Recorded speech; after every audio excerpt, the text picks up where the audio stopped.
this is going to be your mental piece for today. You got a lot of thoughts going in. So now I did some research and I got, I don't know, I guess a poem, an essay, whatever you want to call it. It's a little thing. It was written by Teddy Roosevelt. It's called The Man in the Arena. Anybody ever heard it? You know who Teddy Roosevelt is? Are you lying, Miguel? No. So it just is going to give you, because this feeling that you have at sectional, state, all these tournaments, every wrestling match, even in the room today, it can only last so long. So hopefully I want to get you in a mindset by hearing some of this stuff. So the man in the arena. It is not the critic who counts, not the man who points out how the strong man stumbles, or where the doer of deeds could have done them better.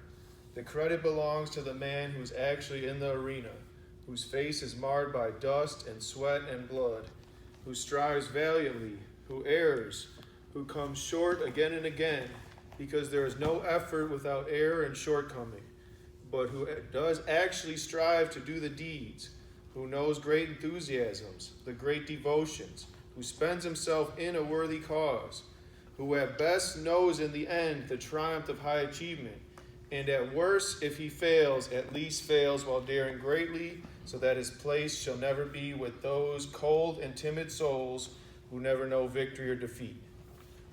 So what I want you to get out of it is, most for 99.9% of wrestlers, your last match comes with a loss.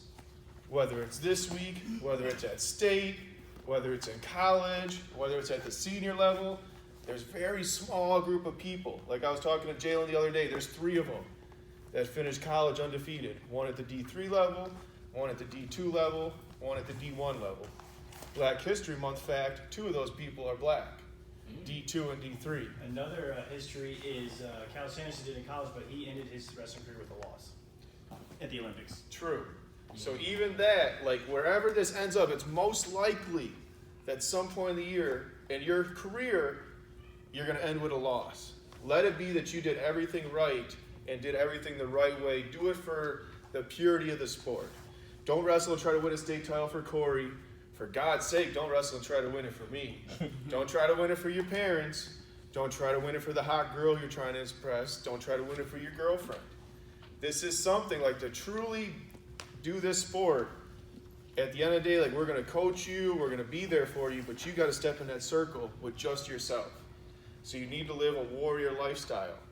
The good thing about that is that feeling you get win or loss is good. It's hard. It's why Corey and me come into this room a lot, because there's not, how many other times in life can you get that feeling of when you're in your state finals, the whole crowd's watching and cheering and watching you. It's rare, if ever. There's very few places you can get this feeling. So embrace it, leave it all in the moment, because then, you're like this said, the last line, you never want to be with the cold and timid souls who never know victory or defeat. Those are the kids who, come in and they for whatever reason they're scared, maybe they're a little sick, a little injured. But you put it in there, you put it all on the line. At the end, you can walk away and you know you're going to be a warrior. Because 9 times out of 10, like we said, my last wrestling match was a loss. And then I went back and did an old man, so I had to think about it again. And eventually somebody came across and gave me a loss. There's always someone bigger and badder than you. And eventually you're going to find them. Jordan Burroughs is hoping it's not this year with Kyle Dake or Chimizo or any of those young little punks. But Father Time is undefeated. Some of you may end earlier than others. Jarvis, you don't know if yours can even go Saturday. Yeah, I can go Saturday. And then we got to do a long-term picture. Is it worth it to risk, a short-term goal of a folk-style state title from what could be a long career, through college, senior level athletics? And that's something you got to sit down at the end of the day and you really need to evaluate for yourself. But I'll tell you, every kid in here, you showed up today, you got a good chance to make state. I looked at your brackets, you're all in a good spot. But now you got to start to be confident, but not arrogant. And it's a fine line between it. It's a hard thing to teach. Yep. Because I was listening to an old coach, and he said his first year that they won state titles, they were down, and Jalen knows what the bottom of the Kohl Center's like. You wait there, it's a pretty lonely place, you might be warming up or something. Before their kid would come a match, like, back out the way, Isaiah White's coming through, champ in the house. And that's what they had to do to pump up that kid, so he would think kind of like Muhammad Ali, like, hey, the greatest is here, get out my way, I'm coming through. Maybe that's you. Other kids like Corey, he's very good at this. Know when to turn it up, know when to keep it down. Because you can't, like if you're before your match to go to state and all you're thinking is, oh my gosh, I got to beat this guy. I got to beat this guy. I got to beat this guy. You're going to tire yourself out before you get to the match. You got to have a little fun. Like now in your outside time, you're going to have a big day today. Some of you got the youth team. You got 3 hours in the meantime. You can play some games in here. You can shoot the hoop. You can lift a few weights. Do something fun. The more you concentrate and focus on these little things in wrestling, it's going to drive you crazy. You've already put in the hard work. That's why you showed up today. You're not going to learn a brand new technique. You might get something a little cleaner. You might learn a move that helps you. But if you're a guy that likes to get on the legs, you're not going to turn into a counter offense wrestler from Tuesday and before sectionals. Dance with the girl you brought there.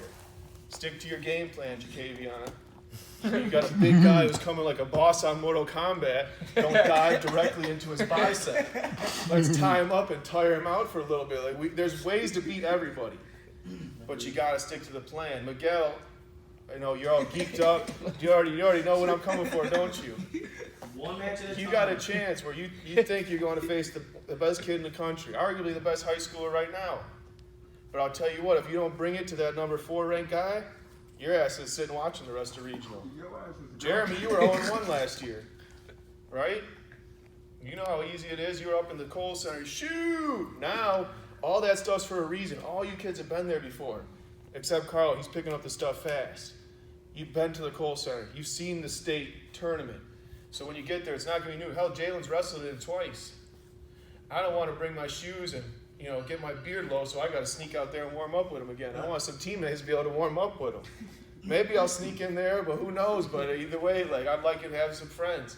And a lot of you kids have a good opportunity, but you got to embrace the moment. You got to be ready for it when it comes, because it's going to come in there, and somebody's going to rise to the occasion. Somebody's going to go get it.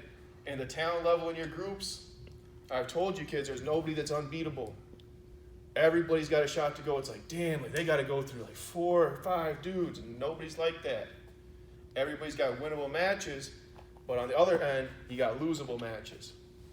Like Jeremy, I think your group, you're right there with the Arrowhead kid, but that kid from Greenfield is going to be creeping on the backside. He had you on your back last time.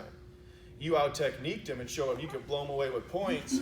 He's got that explosive ability where, he could get you there maybe next time you don't wiggle off. These are things to clean up. Go back, watch your film this week. You've wrestled the Pewaukee kid. You have him first round. Go back, watch that film. Right now, we got some time. If you want to go down to the office, bring up the film on a computer, I'll watch one of those matches with you. This is to study film time, to do your weights.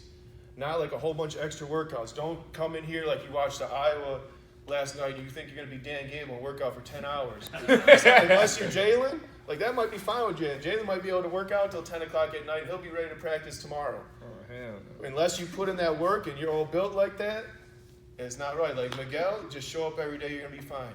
Jeremy, keep doing what you're doing. Carl, keep doing what you're doing. Learn like a sponge. A little luck goes your way. Boom, you're in the Kohl Center.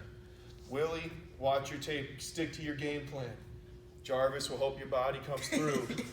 Fred, for the love of God, get on your attacks. Jalen, your lower weight class at Fred. Show him what good attacks look like. So he wrestles like, man, I just got to watch Jalen tech fall. It's my turn, baby. The Trojans are here.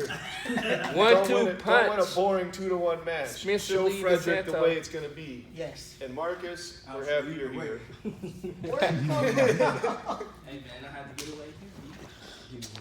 Other than that, anybody got any questions? No. I'd say circle it up. Circle. We're going to have